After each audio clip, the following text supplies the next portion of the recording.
Buenas tardes a todos. Vamos a comenzar con el tema de control estadístico de la calidad perteneciente al módulo 4.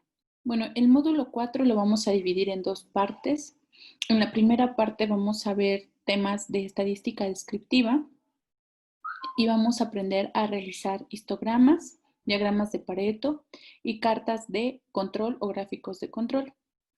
En la segunda parte del tema vamos a ver probabilidad y estadística inferencial y vamos a ver específicamente gráficos de control, pero por atributos, por variables de atributos.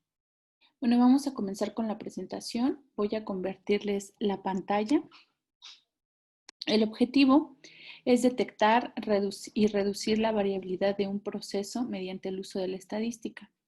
Aquí vamos a utilizar la estadística descriptiva y la elaboración de los histogramas para poder detectar anomalías en un proceso. Antes de comenzar, vamos a definir qué es un proceso. Bueno, un proceso, como lo vemos en la figura o en el esquema, es un conjunto de actividades que están entrelazadas y que reciben entradas y salidas. Aquí podemos ver las entradas al proceso. Este sería el proceso. Aquí tenemos la secuencia de pasos. Sería la primera, la segunda, tercera. N etapas puede tener un proceso o puede tener solo una. Hay diferentes entradas y hay salidas. Esas salidas pueden ser productos, pueden ser servicios que van enfocados hacia algún cliente. Ahora, a esas entradas y esas salidas pueden ser variables. Las entradas son insumos. Hay que recordar que una entrada es un insumo. Y un insumo puede ser un equipo, una sustancia, un material o una persona. Y a partir de las variables de entrada se puede evaluar la eficiencia del proceso. Más adelante vamos a ver qué es eficiencia. Una variable de salida son las características de calidad en las que se reflejan los resultados obtenidos en un proceso. A partir de estas puedo evaluar la eficacia del proceso y pueden ser de tipo físicas, químicas, biológicas o algunas características superficiales, como son el tamaño, la superficie, la cantidad de microorganismos, etc. Para poder acotar el área en donde se va a determinar la variabilidad, es importante la productividad. La productividad se divide en dos componentes, que son la eficacia y la eficiencia. La eficiencia tiene que ver con el tiempo que se gestiona para realizar una actividad.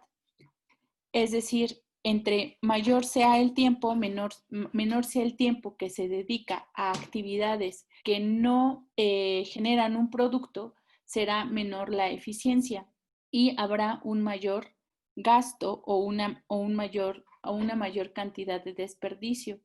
En cambio, la eficacia tiene que ver con el número de productos defectuosos en cierto tiempo. Un ejemplo claro es un estudio que se realizó en los años 90, en donde a las empresas textiles se les determinó que tenían una eficiencia del 40%.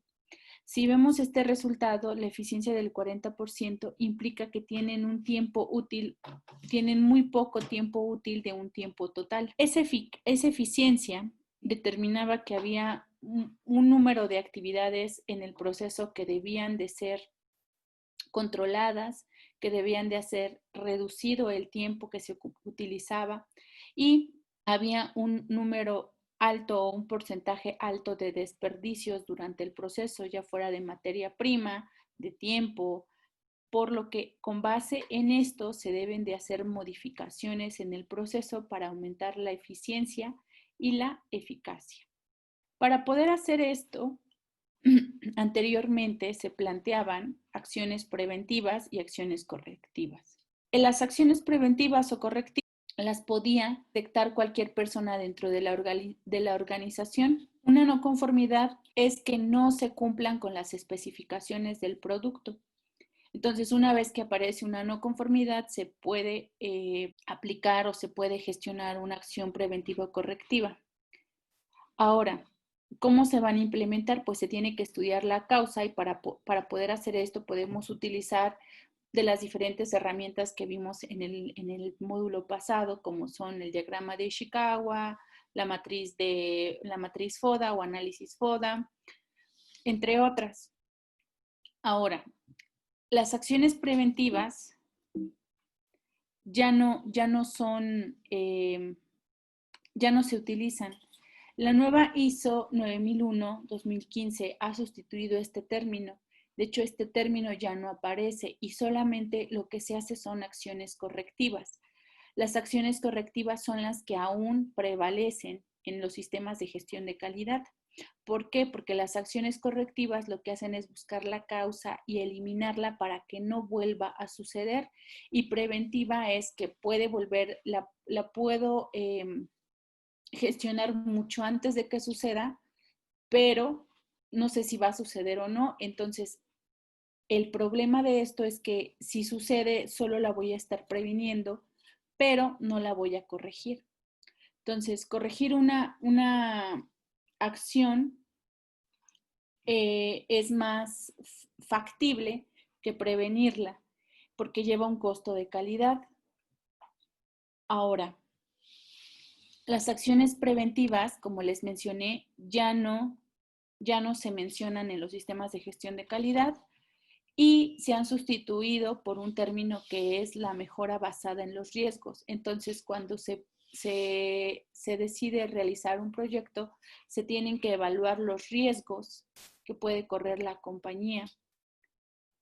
Bueno, ¿cómo se mide el desempeño de una empresa? Lo habíamos mencionado, consiste en cumplir con las especificaciones de calidad y enfocarse en reducir retrabajos y los desperdicios. Ahora, el reporte normalmente se cree que medir el desempeño de una empresa tiene que ver con la ganancia o con un reporte financiero.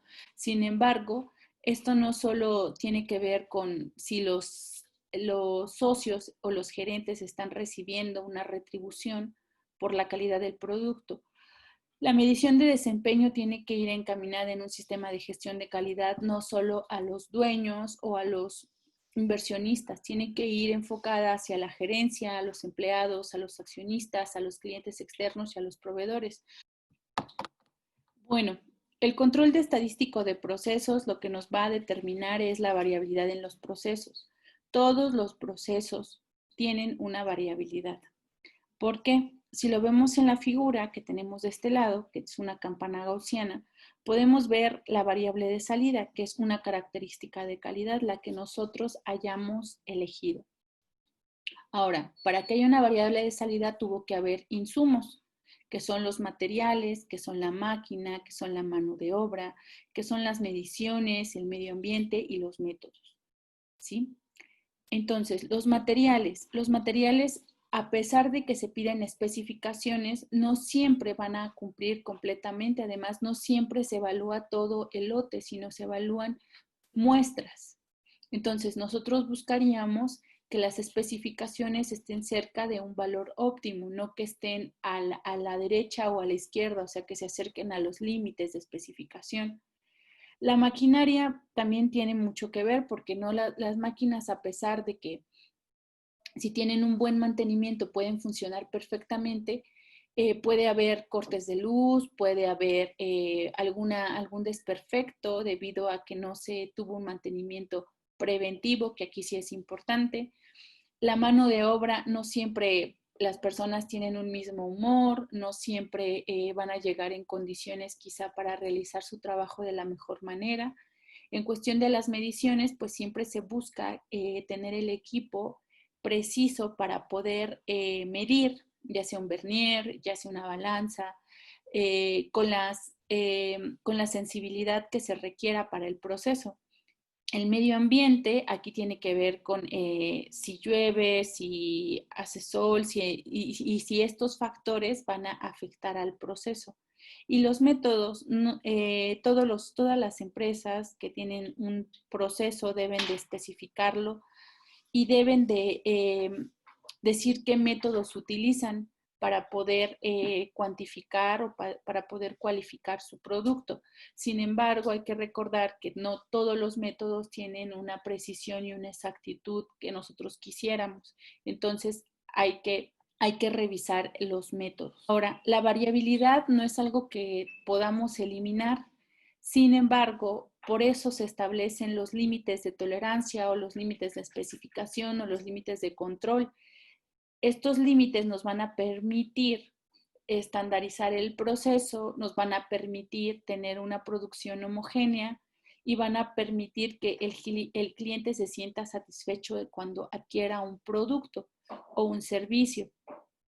Sin embargo, debemos considerar que no podemos estar en un proceso que no tenga variabilidad. Este siempre lo va a tener. Entonces, ¿cómo puedo monitorear la variabilidad ya que no la puedo eliminar? Pues primero tengo que detectarla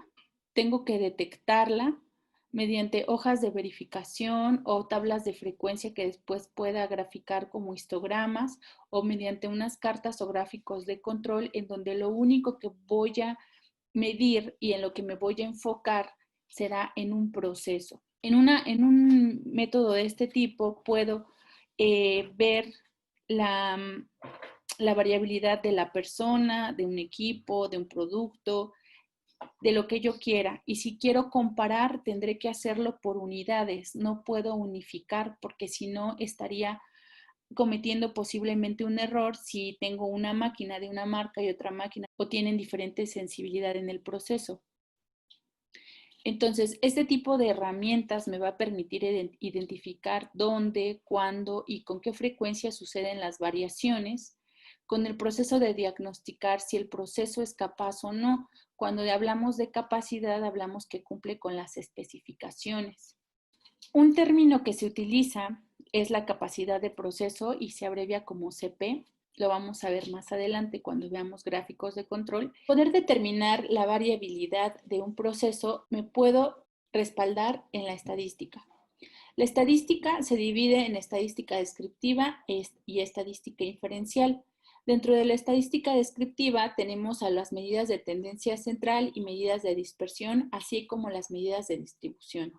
Dentro de la estadística inferencial están las estimaciones y pruebas de hipótesis. Ahora, vamos a empezar con la estadística descriptiva. En la estadística descriptiva, las medidas de tendencia central son la media, la mediana y la moda. Y las medidas de dispersión son la varianza, la desviación estándar y el coeficiente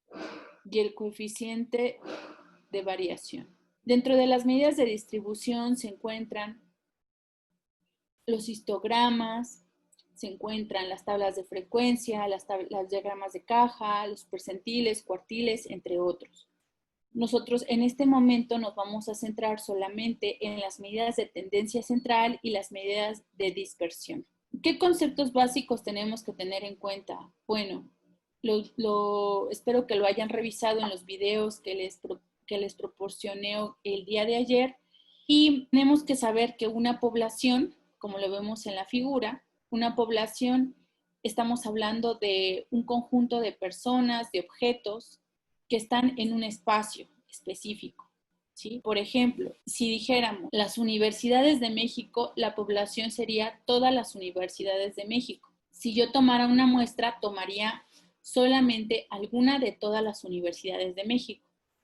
Entonces, a partir de esa Universidad de México, yo podría calcular la media y la desviación estándar. Podría cuantificar o podría determinar las variables estadísticas como son la media y la desviación estándar de tipo muestral. Sin embargo, esa población, si yo quiero extrapolar estos parámetros que conozco a unos parámetros que me van a decir la media y la desviación estándar, pero poblacional, es decir, que me van a extrapolar, por así decirlo, estos datos a una población, una muestra a una población, estaría haciendo una estadística inferencial. Y aquí los parámetros no cambian de definición, solamente de símbolo. Entonces, ahora en lugar de representar la media como una X barra, la represento con la letra mu griega o la letra sigma que representa la desviación estándar.